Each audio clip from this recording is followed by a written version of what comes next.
Look the other way. Look the other way. 4 words that sum up the Commonwealth's entire case. 4 words that sum up the hopes of those who have tried to deceive you. Conflicts of interest? Doesn't matter. Just look the other way.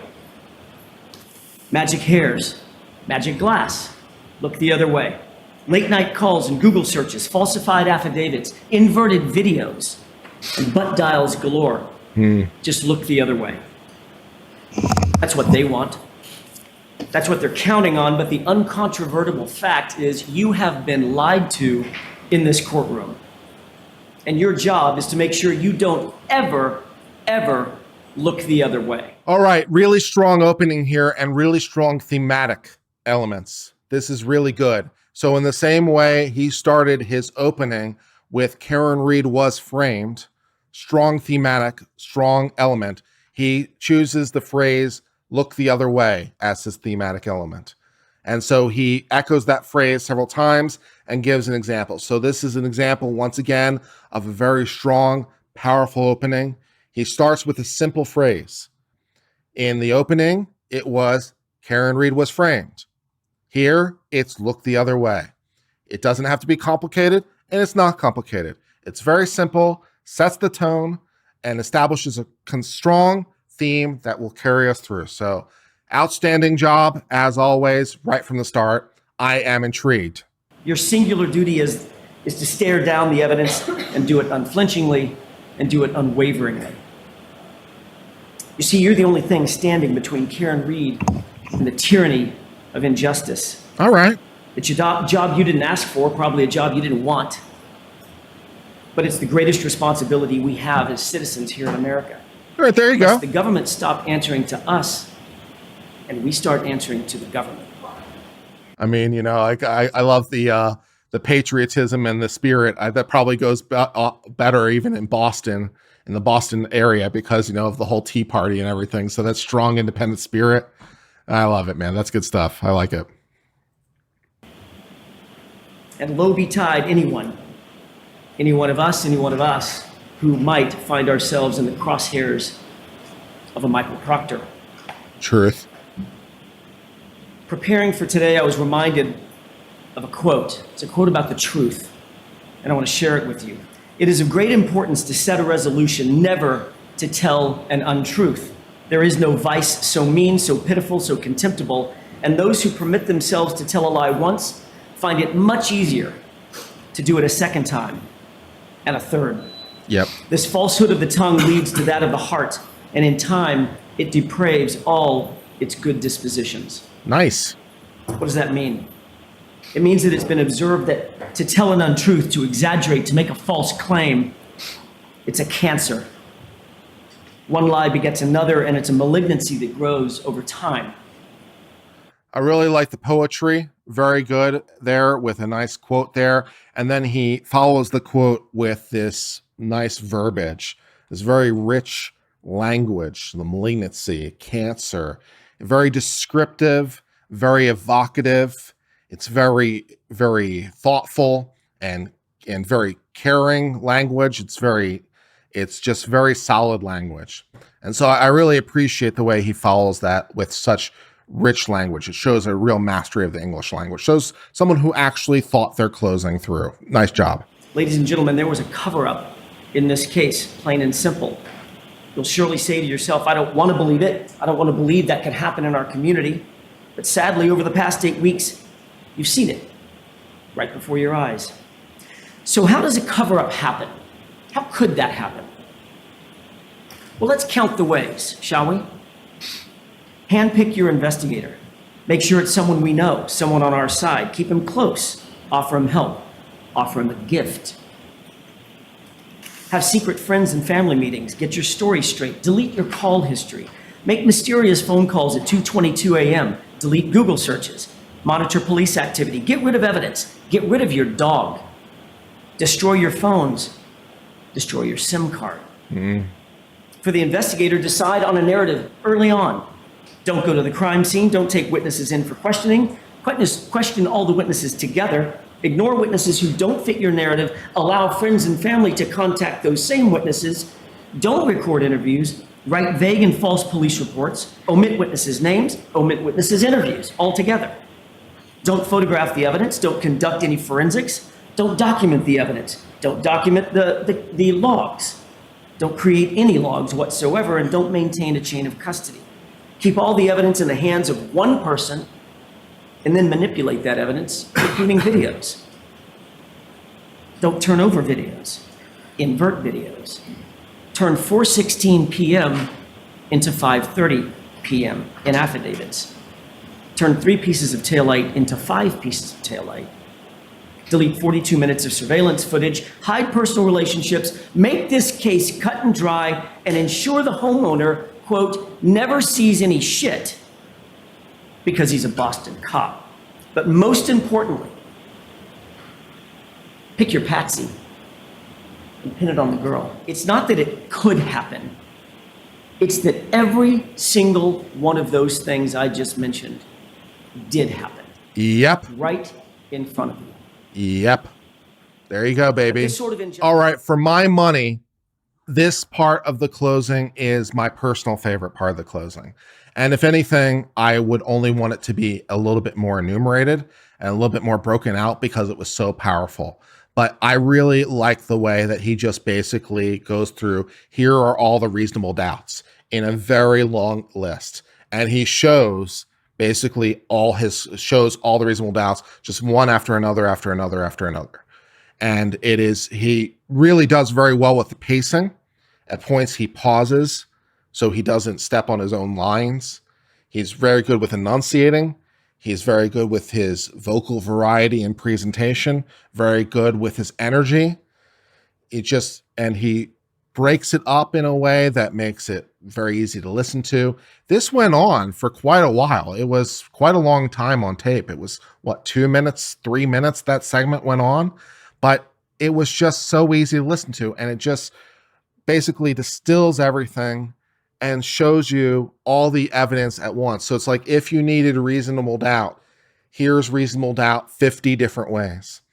And so I just really like that at one point in this closing argument, he just puts them all together.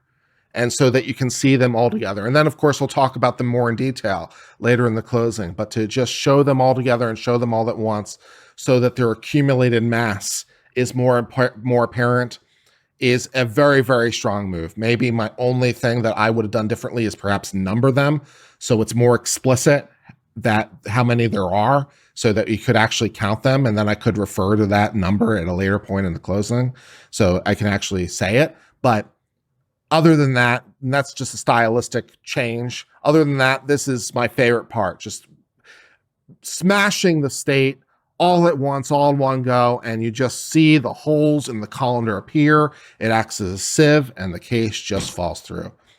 Brilliant work on this. What are the words that every single person who testified in this case used about Karen Reed and John O'Keefe that night? Getting along, no issues, good mood, happy, affectionate, even lovey-dovey. No issues, no toxicity. They were a loving couple right up into the time Karen Reed dropped him off and he walked into 34 Fairview. If an argument with a loved one is a motive for murder, folks, we're all in trouble. You gotta love that. You gotta love that. And it's very illustrative and very true. We've all said things, I'm sure, in various relationships in the heat of the moment that we didn't really mean and perhaps were too aggressive. And yeah, so everyone describes them as in a good mood and having fun and lovey-dovey and all the rest of it. So are there some voicemails in which you might be a bit aggressive? Perhaps there are some voicemails, but if that's enough to condemn someone for murder, yeah, we're all very, very in trouble indeed. A very good illustrative point. Takes the wind out of sails, basically attacks motive as non-existent. Good stuff. Very good work. Excellently done. But what's the real evidence of the unbiased data? The data that's not connected to the Albert family? How about John's Apple Health data? It shows that at 12:21 a.m., an important time, John arrived. That's established by the monotonic time clock that you heard about in this trial that was on his phone, and that represents a huge problem for the Commonwealth. It shows that he took 80 steps and ascended or descended 3 flights of stairs at that time.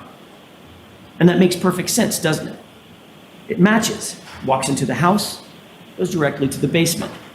There's your 80 steps and your descending flights of stairs. The big problem for the Commonwealth is he wasn't outside at the car ascending and descending stairs, wasn't climbing on top of the car.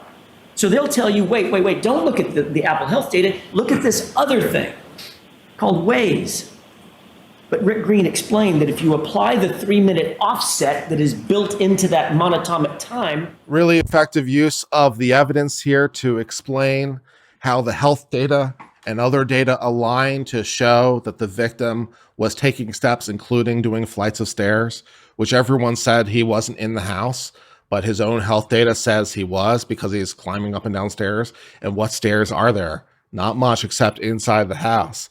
And then there's like, okay, there's a contradiction, but no, there's not, because if you just offset the time, then they line up perfectly, which makes sense because not everything records perfectly on the same time frame.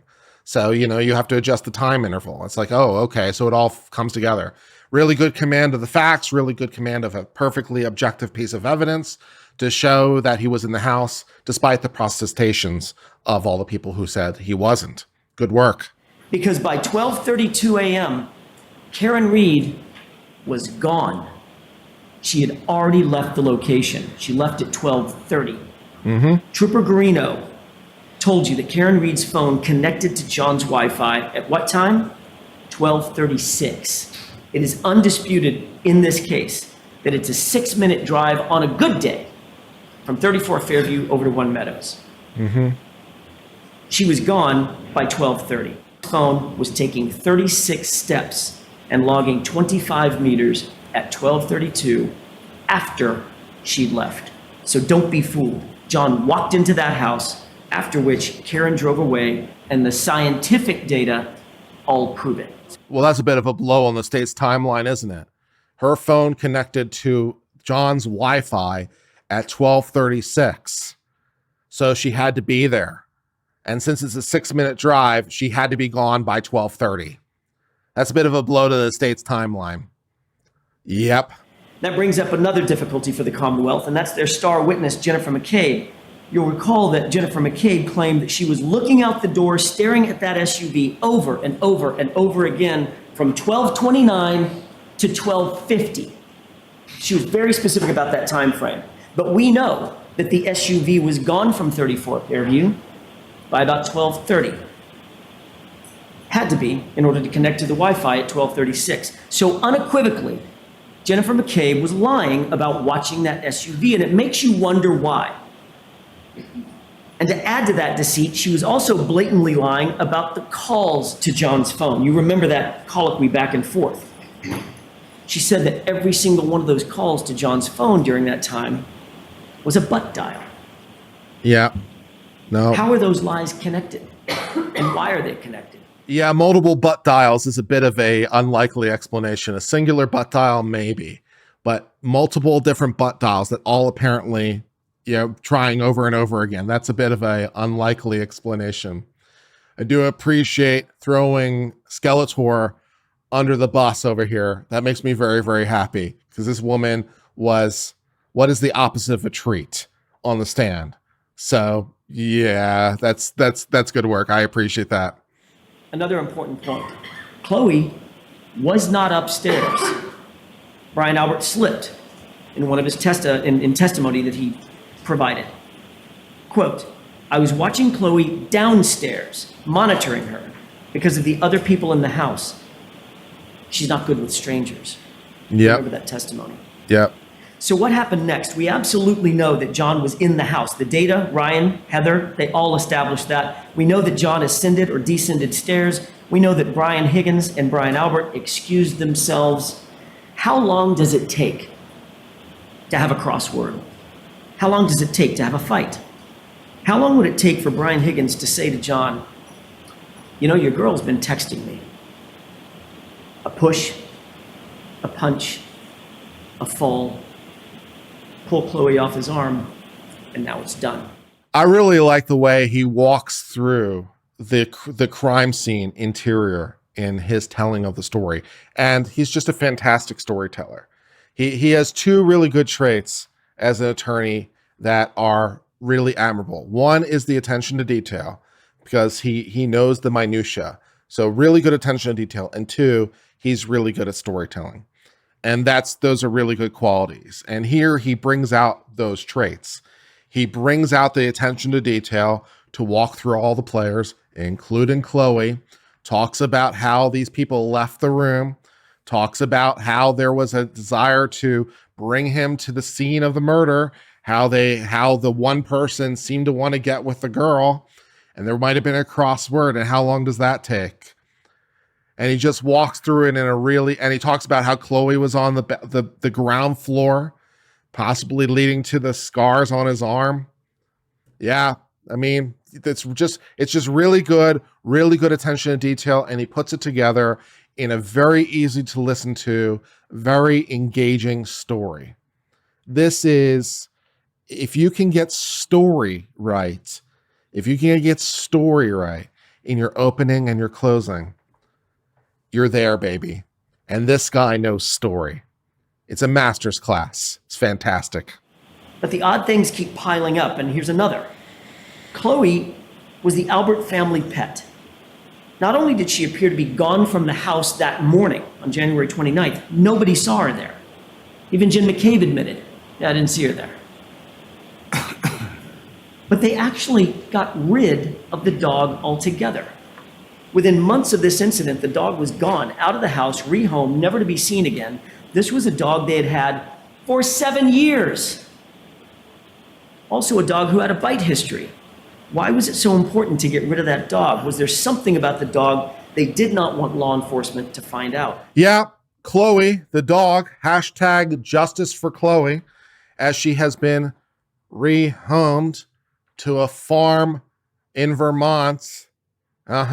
Yeah, the family dog they had for 7 years, who had a bite history of other dogs, who the family says wasn't good with other people. And we have scratches in the arm that look suspiciously like they might be dog scratches. And the family dog just so happens to not be available for any sort of review. Some rehoming going on. Chloe, wherever you are, you got done dirty. Hopefully justice will be brought to you someday. So what else was going on at or around this same time when all this suspicious activity was happening at the Albert house and the McCabe house? 3 minutes after that search and 8 minutes after the Albert Higgins 2:22 a.m. call, Brian Loughran drives down the street in his snowplow. Yeah, Snowplow man. And he told you that there is no body laying on the lawn at 34 Fairview at 2:30 in the morning. Importantly, he didn't just simply say he didn't see a body, he wasn't paying attention. He said there was no body there. He knows the property, he knows the owners, he's grown up with these folks, he passes by all the time, not once, not twice, 3 passes. There was nobody on that lawn, period, at 2:30 a.m. I think Snowplow man is my favorite witness of the trial. A simple, normal, unpretentious, down-to-earth man. I love this guy. He's just a normal guy, uncomplicated, and he's like, yep, I drive the snowplow. It's what I do. I passed by the house 3 times that day, 2:30 in the morning being the first of them. Not so much with seeing a body, no. Very, very clear. The next open voicemail has Karen parking at John's garage after she gets home. You can hear her heels clicking across the garage floor. For all she knows at this point, John's just drunk, he's been partying, he's hanging out, just forgot about her, blowing her off. But John's still not responding, and as the minutes tick by, Karen becomes increasingly upset. Those are the voicemails that you heard. How could he do this? Why is he ignoring me? Why is he ignoring the kids? Those are the thoughts bearing down on Karen Reed as she sat in an empty house late at night by herself. Ladies and gentlemen, she did not know what had happened to John. But within the next voicemail, you quickly learn what she was thinking and what she was feeling. Now it's 5:23 a.m. She's woken up, she's realized that he hasn't come home and he hasn't responded to a single text, not a single call, and anger quickly turns to panic and abject fear.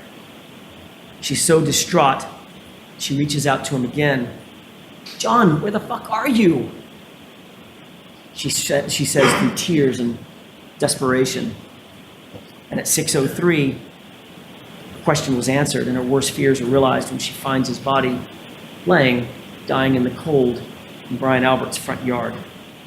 From the time he left her and walked into 34 Fairview and she called, she reached out 53 times. She called him 53 times before finding his body. Think about that. The Commonwealth wants you to believe that she murdered this man. And then after that murder, she called him not once, not twice, 53 times. It makes no sense. I tend to agree. That doesn't make a lot of sense. I mean, that doesn't sound like normal behavior. I mean, you might think a call maybe to like cover your tracks, but 53 calls by this person is like, I don't think so, man. Yeah, it sounds more like someone in a panic, desperately trying to figure out where this person is than a cold-blooded killer. That doesn't make sense. I tend to agree. So, yeah, it doesn't really add up, Commonwealth. I'm only going to show you one series of exhibits during my entire closing, but it's that important.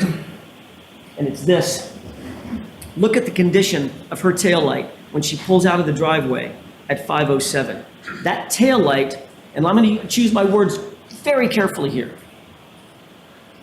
That taillight is cracked, but it's not completely damaged. And if there Yeah, you know, if this is the taillight at 5:07 in the morning, which it is, it's caught on video, apparently at 5:07, I'm seeing an awful lot of red brake light. An awful lot of red brake light. Yeah, that looks pretty intact to me at 5 o'clock in the morning. Kind of difficult to see how that squares with the state's timeline that the lens, the plastic cover shattered. It shattered so hard, this plastic carbonite, which is designed not to shatter at all, by the way. It's designed not to shatter at all, but never mind. Somehow it shattered, and shattered so into such sharp pieces that it created these deep knife-like things to cause the wounds in his arm. And that happened several hours earlier than this, but somehow when we look at it, not so much, the taillight actually looks intact. Yeah, no, that seems like a bit of a devastating image to the state's theory of the case. Not really seeing a broken taillight there. Looks normal to me at 5 in the morning.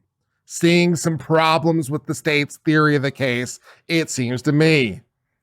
was any question in your mind about the level of damage to that taillight at 5:07, all doubt was extinguished. When Dighton Police Officer Barrows walked into this courtroom, he's a sworn officer. He's not associated with Kenton. He's not associated with the Alberts. He's not associated with the McCabe's. He doesn't know Michael Proctor. In other words, he doesn't answer to any of these folks. He's an outsider and he's completely independent. And his words were the following, quote, "That taillight was not completely damaged. It was cracked. A piece was missing, but not completely damaged." Take a look at this photograph. I mean, that does seem to be like the photograph we just saw. If you could even say cracked, I can't really tell from the photograph, but yeah, not so much with completely damaged. The completely independent cop says it looked only cracked to me. Maybe missing a small piece, but looked mostly okay. That seems to be more reflective of the image we just saw at 5 in the morning on the camera. Which one looks like Officer Barrows' description? Yeah. The one on the left or the one on the right? The reconstructed light on the left is what that light looked like before it was in Trooper Proctor's possession. Remember that. That's what it looked like before Trooper Proctor had access to the SUV. And you have an independent police officer telling you so. Yeah, this image seems to be more reflective of the image I just saw from that camera at 5 in the morning. Seemed like the taillight was pretty intact to me. So if you said which of these taillights is more reflective of the image we saw at 5 in the morning on the video, is the left one more indicative or the right one more indicative? I saw an awful lot of red on that image. So I'd say, yeah, probably more like the left than the right, because I could see red, clearly red. But who am I to believe? Me and my lying eyes, I guess. That's tough luck. But the guy who catches the case is Michael Proctor, a guy we go back with for decades. Yep. At such a break, they probably thought, when this is over, we need to get that dude a gift. Oh, wait a minute. They didn't think that. They said it out loud. They sure did. They sure did. When this is all over, we need to get Proctor a gift. The guy that was investigating. The independent guy. The independent guy who's investigating them, who knows the family and goes back with them for decades. We need to get that guy a gift. Yeah, maybe not as independent as otherwise first indicated. It seems possible, yeah. And they had to be wondering, will he set up a crime scene? Is he going to come into the house? Is he going to search the house? Is he going to send in a forensics team? Is he going to interview witnesses? Is he going to take us to the station? Will he take our phones? Will he look at our communications? Will he look at our Google searches? Will he look at our early morning phone calls? Is he going to look in the basement? And Michael Proctor answered every single one of those questions resoundingly. Nope. Yeah, that pretty much sums it up. Feel like the investigation could have potentially been a little bit more thorough. Feel like perhaps some additional investigative steps might even be readily apparent, and perhaps we should have pursued those. But Michael Proctor is here, and he's got the case cracked 18 hours in, and he doesn't need to do any of those pesky investigation steps. All right, sure, I'm sensing some problems here with the state's case in every possible way. And with that, Michael Proctor didn't draw a thin blue line. He erected a tall blue wall. Nice. Respect. A wall that you can't scale. A wall that Karen Reed certainly couldn't get over. A wall between us and them. A place you folks are not invited. We protect our own. Okay, I just have to say, I have to take a moment here to just say, I really appreciate the way he just said the same thing like 6 times in a row. It's that whole repetition is the mother of learning thing. And he does it masterfully. He talks about the thin blue line being the thin blue or the big blue wall. And then he says basically that exact same thing, but 6 different ways, right? One after another. And it is just a masterful way of making sure the point gets home and not get lost. Very, very good rhetoric, very good illustration, strong choice of language, evocative, imaginative, visually resonant. Really, really nice moment there. Good work. Let's look at what Michael Proctor actually did and did not do in this case. One of the consistent issues that's come up throughout this trial is how evidence always seems to be changing and evolving when in Michael Proctor's hands or somebody in his orbit. If it happens once, let's chalk it up to a mistake. Twice, it's starting to look a little bit like incompetence. If that happens every single time, it becomes intentional, which means it becomes corruption. Yeah, no, fair. It's a little bit difficult to say that it happens over and over and over again, so it's merely incompetence or a mistake. It's much more suggestive of a deliberate intent to not care and not look. Reckless disregard of his duties, or even intentional disregard of his duties because he was trying to protect the Alberts. Yeah, very, very sharp, well observed, good work. This attorney is fantastic. Let's listen to some more. Those first pieces of taillight were not found until after 5:45 p.m. Yep. That is the very fact that Michael Proctor was trying to hide by those falsified affidavits, saying he didn't seize the car until 5:30. But that wasn't Michael Proctor's only manipulation of the investigation. What about Brian Loughran? You met him. Michael Proctor did his level best to not just hide evidence, but to hide human beings from you and from us. Michael Proctor was informed that the plow drivers were out that night. There would be a witness, potentially along 34 Fairview, at the exact times in question. Even Michael Trotta expressly told Michael Proctor that 34 Fairview had in fact been plowed that morning, and by whom. Proctor not only did not interview Brian Loughran, he never disclosed his name in a single report. Yep. He hid him. Yep. This is a witness who was literally on 34 Fairview at the time in question where a body was found on the lawn. Wouldn't you want to get the truth from an eyewitness? Wouldn't you want to seek that out? Yep. Not if you're Michael Proctor, a close friend of the Alberts. If it were up to Proctor, you literally never would have heard of or from Brian Loughran. That is fantastic. This is a potential eyewitness to the event. One would have think the police would want to interview potential eyewitnesses to the event. Maybe he didn't see anything, maybe he did, but you might want to check with potential eyewitnesses. Seems like, that's something that police would want to do. And Proctor knew the guy. He knew his name. And he made no attempt to interview the snowplow driver. No attempt. It didn't even appear in any of his reports. Didn't even appear, and the name didn't even appear. It's almost like he was trying to hide something. It's almost like he didn't want to look. It's almost like he was trying to hide an inconvenient thing that might somewhat change the narrative. Yep. Nope. Yeah, it seems like a deliberate intent to conceal. The glass on the bumper, which was told to you in opening statement, was going to have something to do with this case. The glass on the bumper was going to match that cocktail glass. She told you unequivocally the glass on the bumper did not match the cocktail glass. They came from two different sources. The glass on the bumper has nothing to do with the cocktail glass. So that glass on the bumper had to get there somehow. It didn't get there by being broken from the cocktail glass. See the point? It had to get on the bumper somehow. It didn't jump up there by itself. Yep. And what's really interesting is that there was one piece on the bumper, only one, that matched something else in the case. It was a perfect match to a piece of glass that was supposedly found at the scene.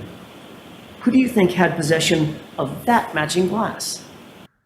Preach. Preach. One of the pieces that was supposedly found on the bumper also happens to match a piece that was supposedly found at the crime scene. Who possibly could have done this? Who had possession of the car? Who was it? Who could have done this? How did that piece get there? Yeah. I'm sensing some potential malfeasance by some governmental actors on this one. The DNA on the outside of the taillight housing also merits very little discussion. John's DNA would be expected to be found all over that SUV, inside, outside, the exterior, the interior, everything he touched would have had his DNA on it. Here's what's actually important about that DNA. No DNA was found on the interior of that taillight, the taillight that they now claim crashed into his arm and shattered. No blood was found anywhere on that taillight or any taillight pieces, and no tissue was found anywhere on that taillight or any taillight pieces. But we're to believe that that taillight literally exploded on John's arm at 25 miles an hour with 1,000 pounds of pressure. Yeah, I mean, it should be fairly obvious that those pieces, that the plastic on that is somewhat designed to not shatter into 1,000 pieces. It's built for that, to not shatter into 1,000 pieces.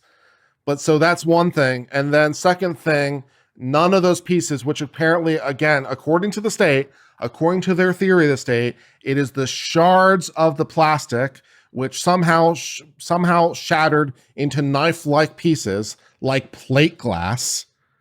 So apparently we are confusing plastic for plate glass somehow.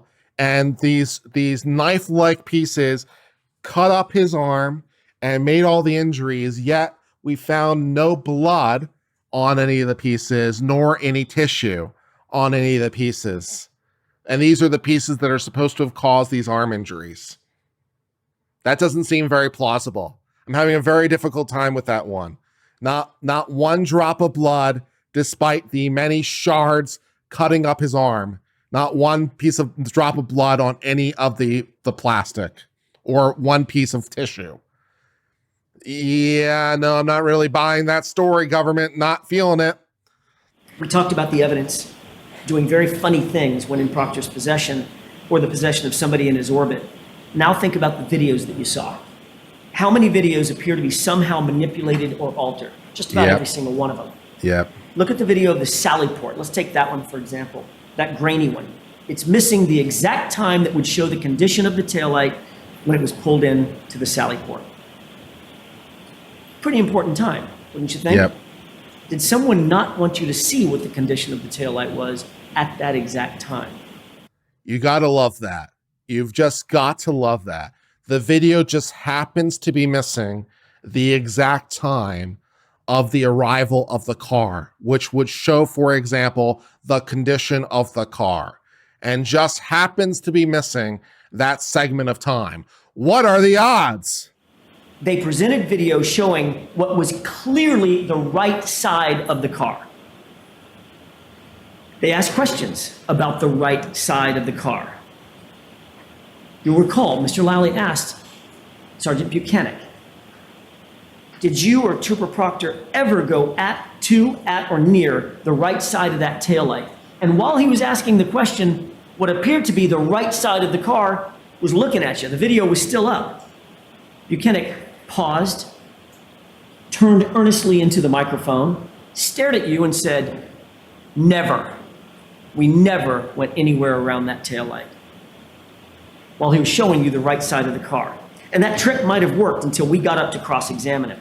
And only then, on the second day of his testimony, did he have to admit that the video was actually inverted. It was backward. Yep. And it was cleverly inverted at that. The timestamp had the proper orientation, which means that timestamp had to be removed, the video inverted, and the timestamp placed back on it. Which means that was done intentionally. That was not a mistake. Yep. And when caught in that obvious fabrication, Buchanan doubled down and said, it's exactly the same. You remember that back and forth. It's exactly the same, he said, as if we're stupid.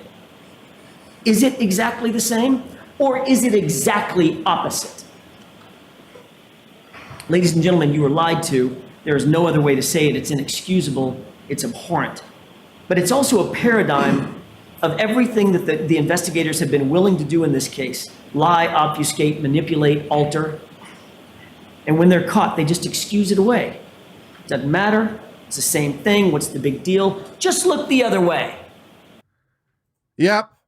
Well, I like that segment, right? So he starts with the videotape and how the witness said, oh, it's all fine and everything's great, but finally confronts him and proves it's inverted, and then uses that idea of that deception to then merge into a broader idea of deception, and then capstones the entire segment with that phrase, just look the other way, re-echoing the explicit theme from the start of it and brings it back home here to emphasize the point and brings in the theme.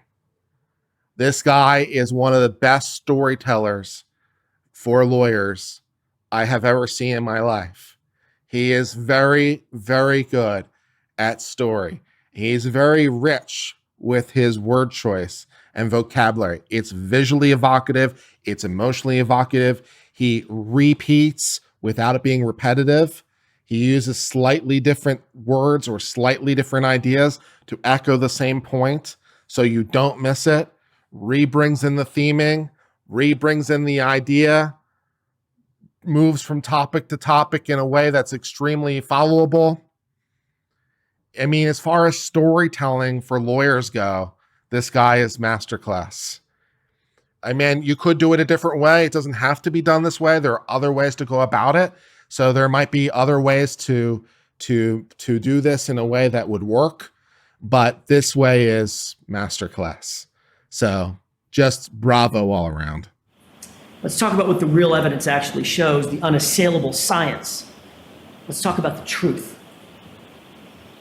Concerning John's injuries first, the Commonwealth's own medical examiner, Dr. Scortibello, could not conclude that John was hit by a car. Think about that.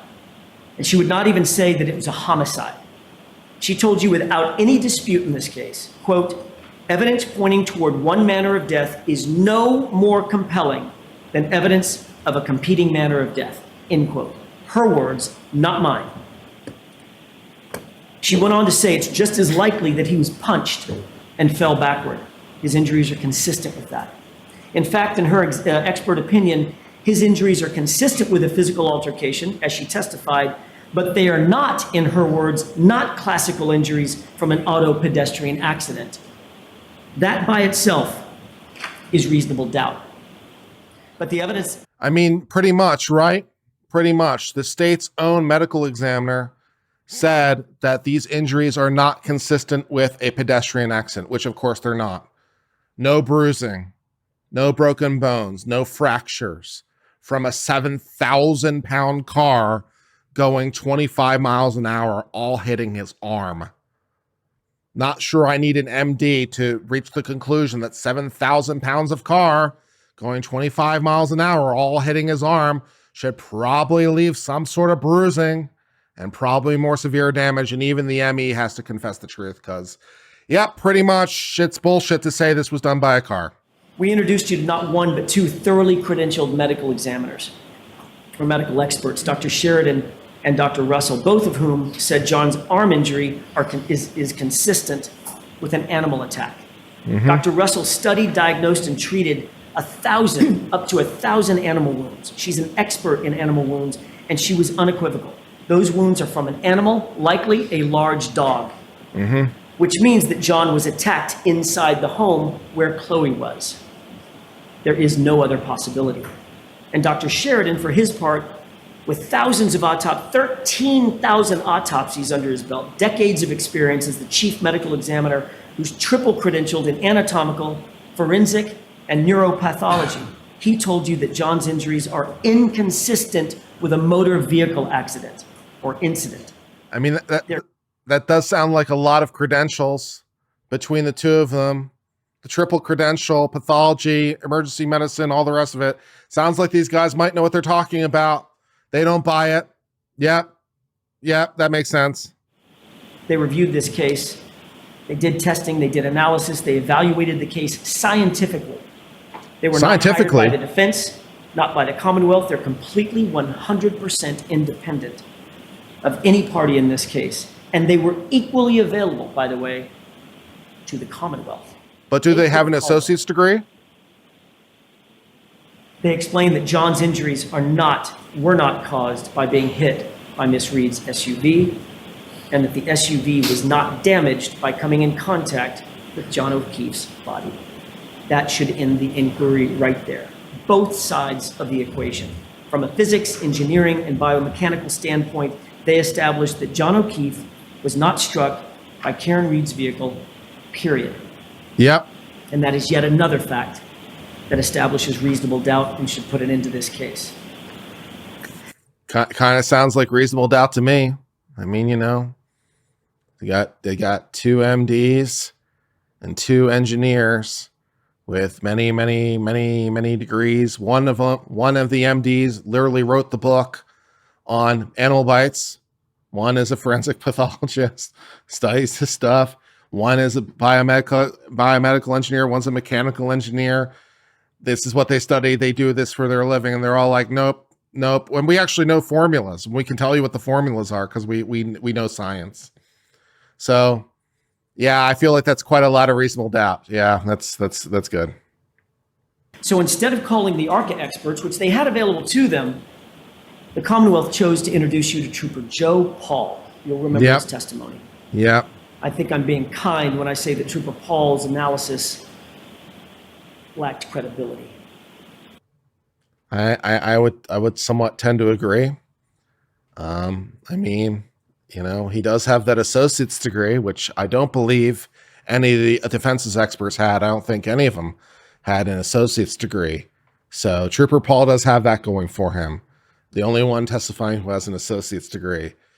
And yeah, I mean, I found Trooper Paul's testimony at times to be slightly suspect, maybe a bit questionable, a little wanting, perhaps slightly underdeveloped, could have been a little bit more thorough at times, a little bit little bit difficult to fully appreciate, and somewhat, perhaps, if I be so bold, even inept.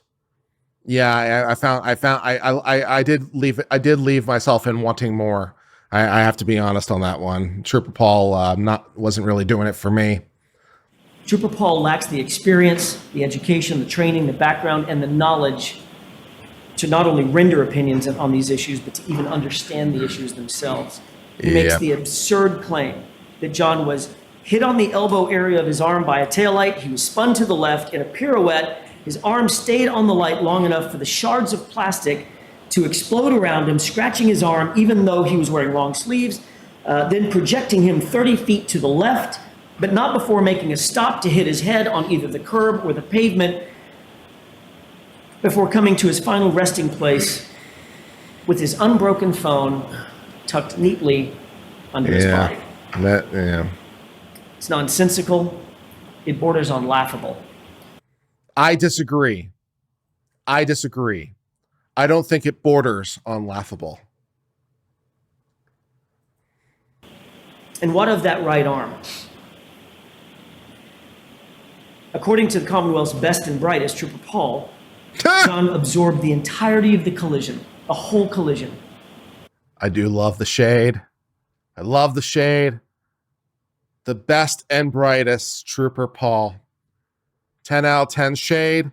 I'm here for it. Good work, sir. He got hit, punch went through, and he fell to the ground, fracturing his skull. At some point during that altercation, the dog got a hold of him, and the dog was pulled away. Every single injury is answered. Every single injury is explained by that. Ladies and gentlemen, given what we know about the facts and the physical evidence in this case, the actual truth in this case, how did this happen? How did we end up here? We ended up here because of relationships, insider trading, playing the who you know game, and building a tall blue wall, which takes decades and generations. But the real question is it going to continue? Will this festering malignancy that allows a lead detective and his supervisor to gloat and sneer while looking over naked pictures or looking for naked pictures of the woman that they've targeted, will that continue? And the answer should be, not if you have anything to say about it. Michael Proctor is the lead investigator in this case, and much as the Commonwealth might try, they cannot distance themselves from the stench of him on this case and this investigation. Those secret group chats illustrate the quality and character of his investigation. Remind yourself how an, quote, unbiased and an objective investigator, someone who's supposed to be looking for facts. Ask yourself, how did he approach his job? Late at night, sitting there in his office, deviously looking for naked pictures of Karen Reed and talking about her like she's a piece of meat. Talking about her bodily functions, her medical conditions, calling her vile names.